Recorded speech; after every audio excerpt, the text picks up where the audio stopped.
Oi gente, tudo bem? Meu nome é Martina e nesse vídeo aqui eu vou falar um pouquinho de cálculos químicos. Primeiro, a gente vai definir como átomo padrão o carbono, o isótopo de carbono de massa 12, mais especificamente, cuja massa atômica foi fixada em 12 unidades. E eu vou começar o cálculos químicos falando de unidade de massa atômica, que vem exatamente desse conceito do carbono. Uma unidade de massa atômica é 1/12 da massa de um átomo de carbono padrão, o que tem massa 12, o isótopo de massa 12.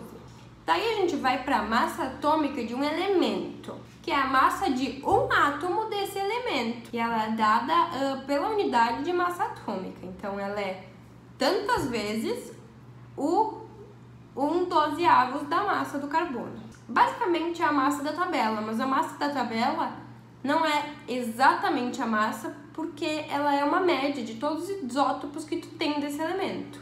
Mas fora isso, as massas são sempre inteiras, essas massas em unidade atômica. Mas a massa atômica é a massa de um átomo do elemento, que vai ser ali mais ou menos a da tabela, um pouquinho a mais, um pouquinho a menos, provavelmente muito parecido se tu pegar o isótopo mais estável, mas é a massa da tabela.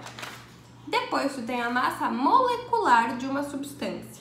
Só conceituando aqui, molécula é o conjunto de átomos ligados por ligação covalente. Mas aqui a gente não está falando especificamente de molécula, mas sim de uma espécie química. Se não tiver molécula, pode ser íon. Mas é a massa de uma espécie química da substância, que é a soma de todas as massas de átomos que tu tem na fórmula dessa substância. Daí a gente entra no conceito da constante de Avogadro. Avogadro foi o primeiro cara a defender que a massa em gramas é numericamente igual à massa atômica. Depois foi determinada uma constante, não foi ele que determinou, mas tem o nome dele porque foi o primeiro a propor essa ideia. O que ela expressa? Ela é o número de átomos, ou moléculas, ou partículas, que tem contidos no número em gramas da massa da tabela.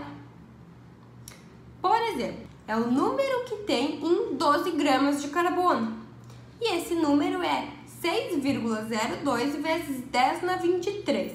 Então, a massa da fórmula, a massa da tabela expressa em gramas, tem esse número de moléculas da substância. E daí a gente fixa uma coisa chamada mol, que é a quantidade de matéria. E ela é expressa em 6,02 vezes 10 na 23 espécies químicas. Então a gente pode resumir isso e dizer que 1 mol de carbono tem 12 gramas. 12 gramas de carbono tem exatamente 1 mol, por causa desse número. Daí a gente fecha aqui com o conceito de massa molar, que é dada em grama por mol. Tem a massa em grama, e a massa em grama que contém 6,02 vezes 10 na 23. É a massa da tabela em gramas, mas é a massa que tem 1 mol da substância. 1 mol dessa substância tem a massa molar.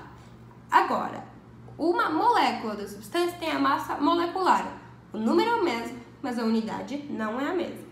Então, foi isso a questão dos cálculos químicos. Eu espero ter ajudado e é isso.